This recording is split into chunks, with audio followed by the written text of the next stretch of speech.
Question है, यदि दो संख्याओं का अनुपात 7:11 है और उनका मासा कितना है, 13 है। अर्थात ये संख्याएं जो हैं वो अनुपात में दी गई हैं, असली संख्याएं नहीं हैं,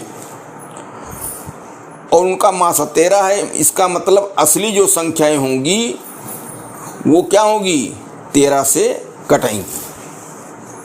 ठीक, तो अब कह रहा है कि उनका लासा है, तो हम क्या करेंगे, एक संख्या हम मान लें अनुपात क्या दिया है,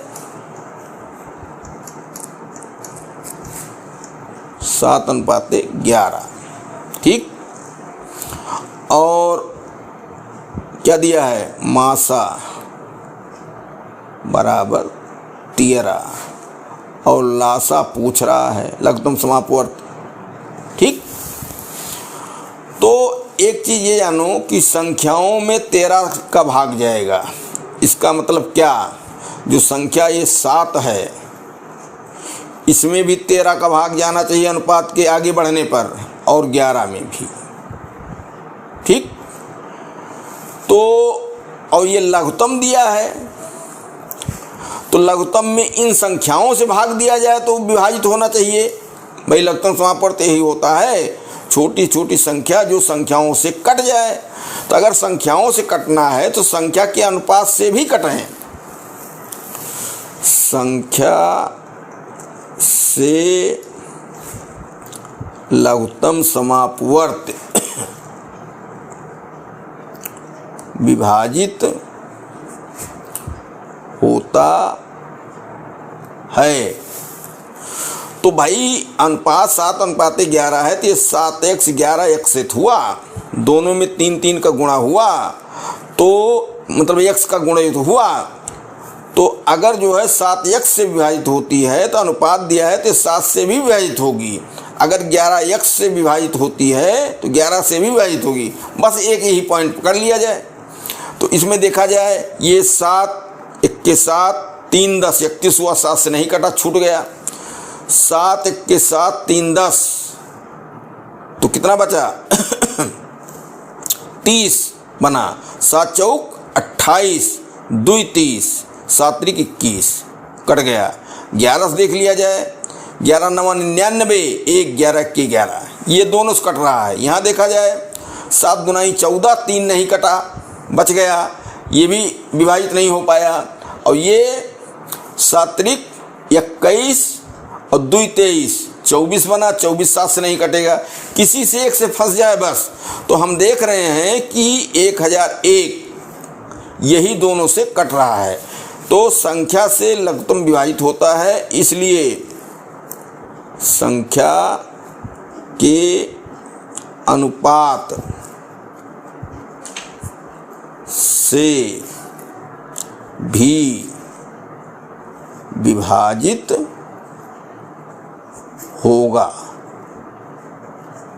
होगी। तो 1001 7 व 11 से विभाजित है, इसलिए लघुत्तम समापवर्त बराबर 1001। ठीक, अब एक समस्या और आ सकती है कि दो संख्याएं 7 और 11 से विभाजित होंगी, तब क्या करेंगे, तब दोनों में चेक करेंगे। ठीक, दोनों में चेक करेंगे, मासा से भी चेक करेंगे।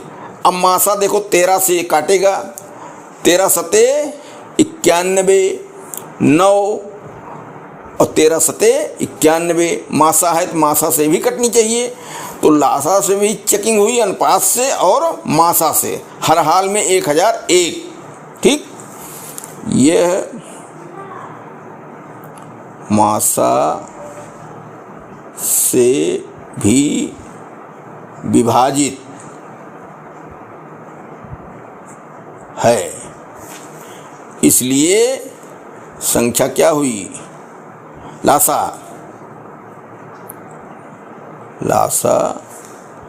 बराबर 1001। Option number B. ये अगला क्वेश्चन है, यदि P तथा Q का अनुपात 4:3 है, उनका लघुत्तम समापवर्त 36 है, तो P धन Q का मान क्या होगा? P धन Q का मान अर्थात संख्याओं का योग। अब बहुत छोटा सवाल है, उनका लघुत्तम समापवर्त 36 है, किसका किसका 36 होगा? 9 चौक 36, 9 और 4 का, ठीक। और किसका? 12 और 9 का भी लघुत्तम 36 होगा। तो एक हमको आइडिया बन गया कि अब ये हम 9 और 4 लें और 12 और कितना लें? 9। अनुपात की सेटिंग भी होनी चाहिए, इसमें कोई अनुपात की सेटिंग नहीं हो रही है और इसमें क्या हो रहा है? 4:3। अरे भाई 3 से भाग दिया, 3 चौक 12, 3 त्रिका 9। तो 9 4 का भी लघुत्तम 36 है, लेकिन वो अनुपात वाले में सेट नहीं हो रहा है। और ये 12 और 9 इसका भी लघुत्तम 36 है, ये 4:3 में सेट बैठ रहा है। दोनों 3 से भाग दिया तो 4:3 मिला। इसलिए क्या हुई? इसलिए संख्या बराबर कितना? 12 और 9। तो कह रहा है इनका योग, इसलिए P धन Q बराबर 12 धन 9 बराबर 21। ठीक, ऑप्शन नंबर सी।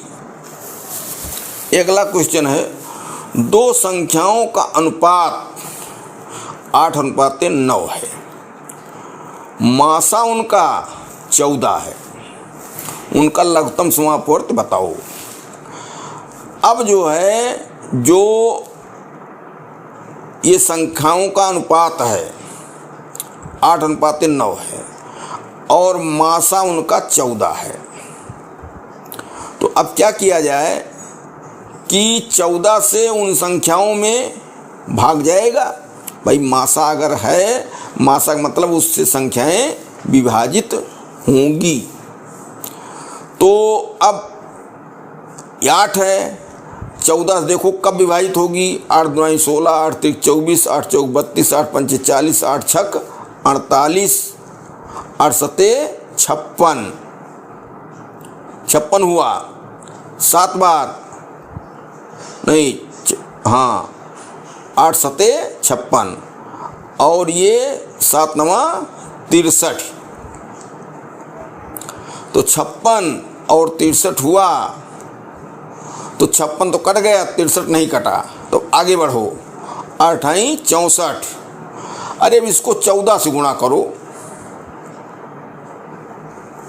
8:9, ठीक। 7 बार 7 8 56, 14 चौका 56, 14 से कटा, लेकिन 7 से इसमें गुणा करेंगे, 7 9 63, 14 से नहीं कटेगा, आगे बढ़ाओ। 8 बार 8 आई 64, 14 से नहीं कटा। 9 बार 8 9 72, 14 से नहीं कटा, उसी 14 को पड़े रहो। और 8 दामा 80, 80 नहीं कटा, ठीक। और अब 11 8 88, 11 9 99, 11 दामा 110 और अब 11 के नहीं, हम 121। तो इस तरीके से जाएंगे तो काफ़ी लंबा हो जा रहा है। तो हम क्या करें कि उनका लघुत्तम समापवर्त है, तो संख्याओं से कटता है लघुत्तम समापवर्त, दूसरा रास्ता पकड़ो। ये रास्ता हम लोगों का लंबा हो जाएगा। संख्याओं का अनुपात दिया है, पीछे भी हमने लिखा कि संख्याओं से लघुत्तम समापवर्त कटता है, तो संख्याओं के अनुपात से भी कटेगा। तो क्या करें? 8 और 9 से ये विभाजित होना है। तो अभी जो है हमको पकड़ में मिल जाएगा। क्या होंगी संख्याएं? 1008, इसको भाग दे दो 8 से। 8 1 के 8, 2 आया, 8 दूनी 16, 4, 8 छक 148। ठीक, ये क्या हुआ, 126 बार ये गया, तो 8 से 126 को गुणा कर दें, 126 बार इसका पहाड़ा गया। और अब इसका विभाग देख लो, 1008 9 से, 9 1 के 9, 9 1 के 9, 9 दूनी 18। ठीक, ये दोनों कटे। अब संख्या क्या हूं, उनका मासा जो है वो 14 है, तो 14 नवैया 126 और 14 अट्ठे 112, ये तो मासा हो गया। ठीक, और उनका लघुत्तम समाप वर्त, तो ये 126 और 112, तो 126 और 112, 2 से 6 और 2 तिहाई 6, 2 पंचे 10, 2 छक 12, 3 से 3 दुनाई 6, 3 1 के 3 और 3 1 के 3, 2 5, 26 नहीं कटा, 56, 7 से 7 3 21, 7 8 56। अब जो है कोई कॉमन गुणनखंड नहीं है, तो 2 तिहाई 6, 6 सत्ते 42, 42 तिया 4 तिहाई 12, 42 तिया। अभी समझाएंगे फिर से, 3 दुनाई 6, 3 चौक 12, और अब 8 से गुणा कर दो, 8 छक 48, 8 दुनाई 16, 4 20, 8 के 8, 2 10। ये तो लघुत्तम समापवर्त निकल आया बराबर 1008। अब थोड़ा सवाल इधर उधर हो गया है, ढंग से सुन लो। हमने ये कहा कि अगर लघुत्तम समापवर्त संख्याओं से कटता है तो संख्याओं के अनुपात से भी कटता है, तो संख्याओं का अनुपात 8 और 9 है। ठीक, तो क्या किए हम लोग, इसमें 14 पहाड़ा इन सब में जो है सेट किए, सब में जा रहा था। इसमें हम लोगों ने शुरू किया कि 1008 में, तो 8 से देखो ये कटा और 9 से कटा, 8 से भाग देने पर 126 आया और 9 से भाग देने पर 112 आया। अब ये देखो 14 से भाग हो रहा सब में, इसका मतलब मासा वाला भी बैठा, और अगर अनुपातों से कट रहा है तो ये जो मिली ये संख्याएं हो जाएंगी। बस इन्हीं का लघुत्तम समापवर्त निकाल लिया गया, संख्याएं मिल गई हमको। लघुत्तम समापवर्त कितना आ गया, ये आ गया, ये गुणा किए इनका इतने का, तो ये आ गया 1008, इसलिए ये ऑप्शन ए सही है। अब कोई कहेगा कि ये भी कट रहे हैं 14 से, अरे भाई 14 से कट रहे हैं तो 8 और 9 से भी कटना चाहिए, संख्या के अनुपात से कटना चाहिए, और कोई कटने वाला है नहीं, तो ये सब छूट जाएंगे।